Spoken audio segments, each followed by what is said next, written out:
malam and good morning to Madam and my fellow friends. My name is Sitti Binti Abdul Halik, metric number BB 2011-0787, with the other group members named Sze Wei, Khadizah, Syahruddin and Sopian.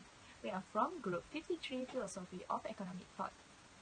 Today, we are going to present one of the economic school, which is Keynesian school. In this section, we will present the five major questions of the school along with the major figures and their contribution during the era. The first major question is, what was the historical background of the school? Keynesian is named after John Maynard Keynes, a British economist who lived from 1883 to 1946. Keynes' ideas were given added impetus by the Great Depression of the 1930s, the worst the Western world had ever known. Most economists were convinced that something as large and intractable because the Great Depression must have complicated causes. Keynes, however, came up with the idea of Keynesianism. Keynesian economics may be a macroeconomic theory of total spending within the economy and its effect on output, employment, and inflation. Keynesian economics is taken into account a demand-side theory that focuses on changes within the economy over the short run. Keynes' theory was the primary to sharply separate the study of economic behavior and markets. Keynes also adopted the macroeconomic approaches. Keynesian thinking also had its roots within the spreading concern about secular stagnation or a declining rate of growth. The major private enterprise economies of the Western world were less vigorous after World War I than before it. Keynesian economics is usually mentioned as depression economics because Keynes' general theory was written during a time of Big Depression. The Great Depression inspired Keynes to think differently about the character of the economy. Many of the theoretical ideas that Keynes proposed, for example, effective demand, the multiplier, and the paradox of thrift, had been advanced by various authors in the 19th and early 20th centuries. After the Great Depression began in the early 1930s, economists in the United States advocated policy would be called as Keynesian. Economists were aware of the multiplier effect that increased government spending could have on total spending and income. My name is Sze Wei and my matrix number is BB20110369. There are few major characteristics and principles that mentioned by the Keynesian economists. First, macroeconomic emphasis. Keynes and his followers concerned themselves with the determinants of the total or the aggregate amounts of consumption, saving, income, and employment. There were less interest in individual firm decisions. For example, how an individual firm decides on its profit maximizing level of employment. Next, demand orientation. Keynesian economists stress the importance of effective demand, which not as aggregate expenditures as the immediate determinant of national income, output, and employment.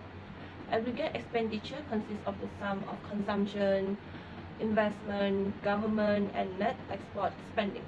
The effective demand establishes the economy's actual output, which in some cases is less than the level of output that would exist if there were full employment. Furthermore, instability in the economy is also one of the major tenets of Keynesian school. The economy is given to recurring boom and bust because the level of planned investment spending is erratic. Changes in investment plans cause national income and output to change by amounts greater than the initial changes in investment. In addition, wage and price rigidity. Wages tend to be inflexible downward because of such institutional factors as union contracts, minimum wage laws, and implicit context. And price also sticky downward as the decline in effective demand initially caused the reduction in output and employment rather than decline in the price level. Last but not least, active fiscal and monetary policies. Keynesian economists advocated that the government should intervene actively through appropriate fiscal and monetary policies to promote full employment, price stability, and economic growth. An income policy limits the average annual wage increase to the nation's annual rate of productivity. Assalamualaikum. My name is Syahruddin bin Amilsah with matrix number BB20110562, and I will present the beneficiaries. One of the prominent benefits is the employment advance to another level. In some periods, employment drop off and unemployment rates soar as business cut back on the size of their workforce. For this, government step in by giving governments contract and stimuli to get economy out of depression. When the government invests in public workforce and work project, they directly increases the employment. Secondly, farmers long had favored easy monetary policy and low interest rates. Keynesian system had it.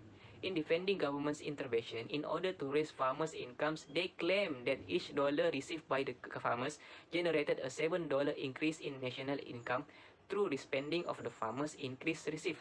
According to Keynes, of fiscal stimulus and injection of government spending eventually leads to added business activity and even more spending.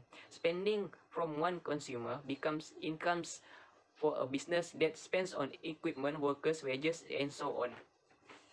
That workers' income can then be spent and the cycle continues. Keynes and his followers believe individuals should save less and spend more, raising their marginal propensity to consume to effect full employment and economic growth. Thirdly, in the 1960s and 1970s, in general looked favorably on tax cuts as supported by politicians who suggested and voted for them by consumers, unaccompanied by overall reduction in government expenditure, were rationalized on the Keynesian principle that they were necessary to stimulate demand and economic growth.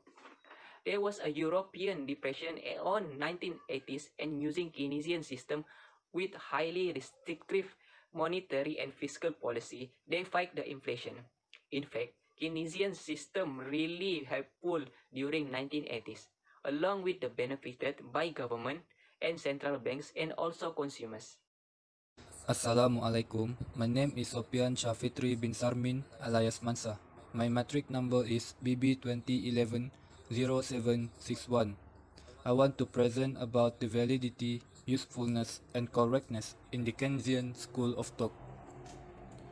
Keynesian was a school that believed in the government roles to stabilizing and minimize the unemployment. Keynesian also believed that the government involvement in the economy was the best way to make the economic growth and stability. This is because only the central government can solve the high unemployment rate level.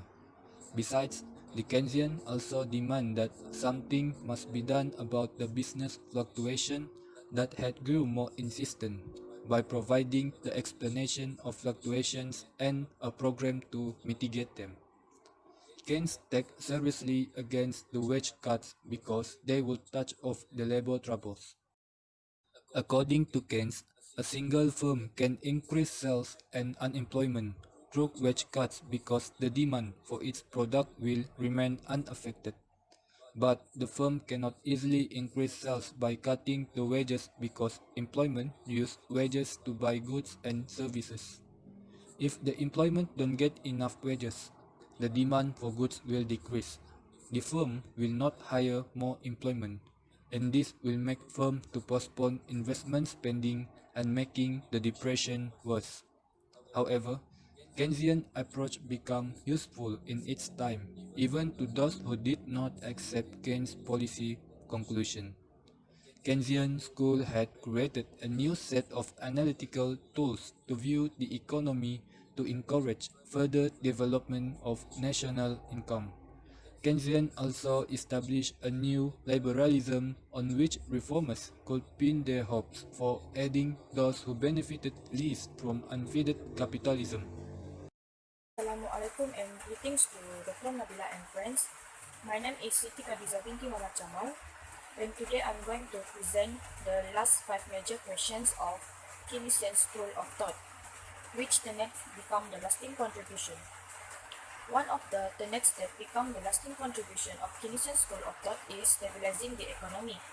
The only thing that makes Keynesian school different from the other economists is their belief in the activist policies to reduce the amplitude of the business cycle, which make their rank among the most important of all economic problems.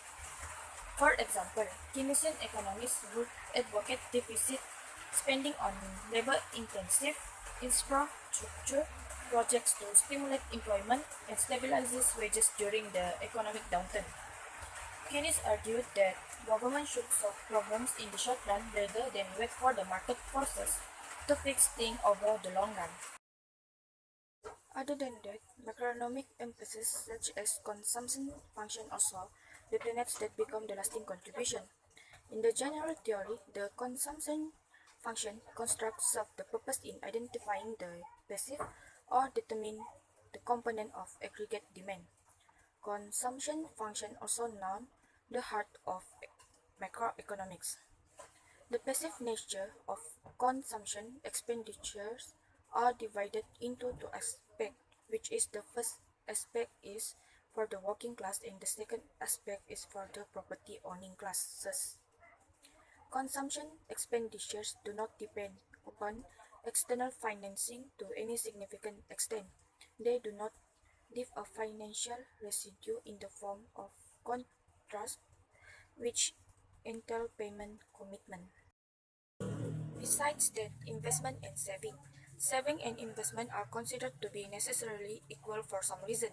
When sales decline and inventories of unsold goods rise, the unintended investment occurs. The distinction between economic investment and financial investment is consists of the purchase of the stocks, bond, and more of the financial elements. Financial investment is not an investment because it is not directly represent purchases of the goods. In addition, interest and liquidity preference. Liquidity preference can be defined as a potentiality or functional tendency. Liquidity preference depends on three motives for holding money and the reluctance to part with. The three motives including the transaction motive, precautionary motive, and speculative motive. Last but not least is active fiscal and monetary policies. Keynesian thought the theory of fiscal stimulus and injection of government spending eventually leads to added business activity and more spending. The more we spending will boost out the aggregate output and will generate more income.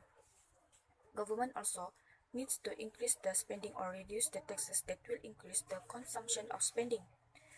Meanwhile, the monetary policies is focusing on managing the money supply and lower the interest rates as a solution to economic woes, but to generally avoid the zero-bound problem. The major figure in Keynesian school is a British economist named John Maynard Keynes.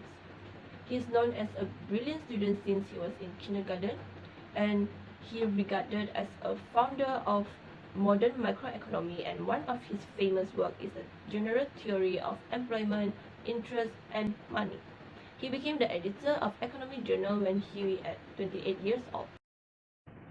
One of his contributions is contribution towards the economy field, which is known through his composition of the condemnation of the resolution. Payment was set so high that the poor Germans would also be traumatized provided that it was the money of the taxpayers to make the payments. Payment will damage the country's ability to pay back and make German impossible to export goods from another country. Next, the Treatise of Money that was published in 1930s shows the main idea of the theory that the amount of people saving is more than the amount of investment. The interest rate of savings are high and therefore people will want to make more money from their savings. Another publication from Keynes is The Mean to Prosperity.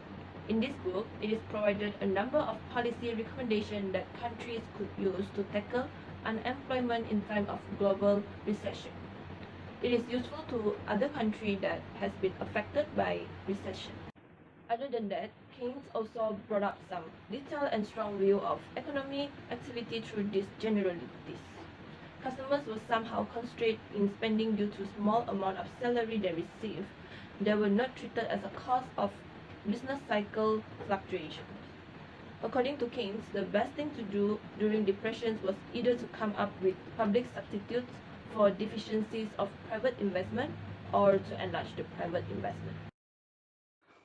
Overall, Keynesian system and principle really made some revolution in the world of economics era. As the head, John Maynard Keynes should be one of the great examples for this era. The publication of his books remain a major presence in orthodox economics today. Even some of Keynesian concepts like consumption function, the saving function, and the marginal propensity to save still remain on textbook of economics nowadays. Government also play important role in stabilize the economics. For example, government help in business interests to overcome depression and recession. To sum up, we should appreciate and respect those expertise for the knowledge this day. We need to admit they are some of the greatest in this field since their name and books as the roots of economics.